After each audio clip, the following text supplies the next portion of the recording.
日本方面呢，就公布了我们解放军071登陆舰组成的舰队的最近的航行信息啊，由台东通过日本的与那国岛的东部海域，然后还进行北上。很显然，我们解放军是在进行实战的演练啊，演练这种跨海登陆作战，此举啊意义重大。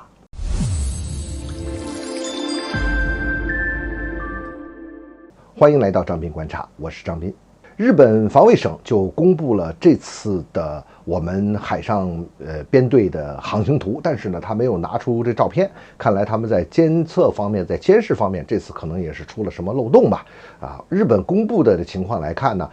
这次呢，我们这个舰队呢由4艘军舰组成，其中有2艘071型大型船坞登陆舰，1艘现代级驱逐舰加1艘054A 导弹护卫舰，而且日本呢事先并没有发现我们舰队的整体行踪。很可能我们这个舰队呢，一开始是从这个海峡的西侧，就是台湾海峡，这个西侧这边一直到南下，然后呢，再从台湾岛的本部在北上，也就是说绕了台湾岛一周，然后进入台湾东部地区进行这种实战的跨海登陆演练。咱们的071船坞登陆舰就是这个山那个山呢，我们老说这个山字辈的这个大船是挺大的，2万多吨这个它一次呢可以运送一个加强营的兵力，它可以带着4艘这个气垫船，再加上6架这个大型的直升机这一艘气垫船它可以载一辆96B 型的坦克，或者是咱们的150式150轻坦，你或者是如果是不载这些车辆的话呢，那一艘这个登陆舰就可以搭载80名海军陆战队的士兵，而这个6架大型直升机，比如咱们这个海直8这个直8直升机呢它就可以实施这种垂直登陆。那么2年前咱们的071型登陆舰已经到过台东地区，那么这次再过去，而且一下子就过去2艘，可谓是意义重大。我们来看几点。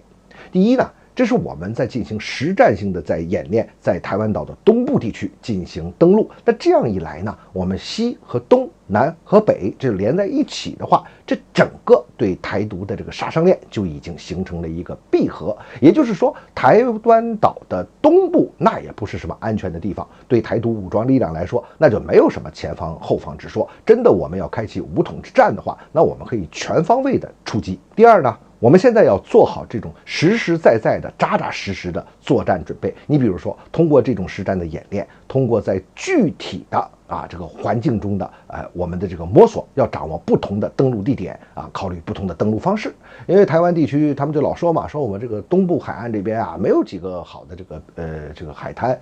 也没有几个港口，全都是这个陡峭的这个高山，所以你登陆它不好登。但是呢，我们就要想出各种办法，同时我们要具备各种的手段。比如说，我们可以进行垂直登陆。如果是垂直登陆的话，那受你这个海岸的条件的影响就小多了，而且我们还不只是071嘛，我们的075型要是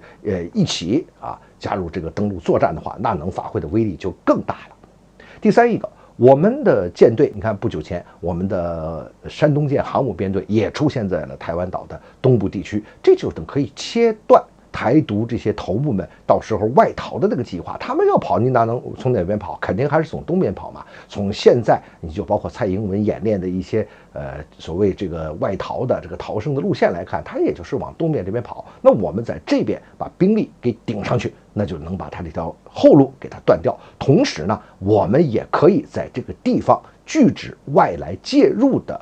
武装力量。我们进行这个跨海登陆作战的手段呢，就会是越来越多。当然了，我们要实现在台湾东部地区的登陆作战，那也绝不是说像现在这样一个这个登陆舰组成的编队就成的了，肯定不是。要是真动起手来，那肯定是我们是多种装备，而且我们不同的军兵种，比如说我们的海军、我们的空军，还有我们的陆军，一定是要协同去作战的。在这个重重的合围之下，台独武装力量它就是一个瓮中之鳖。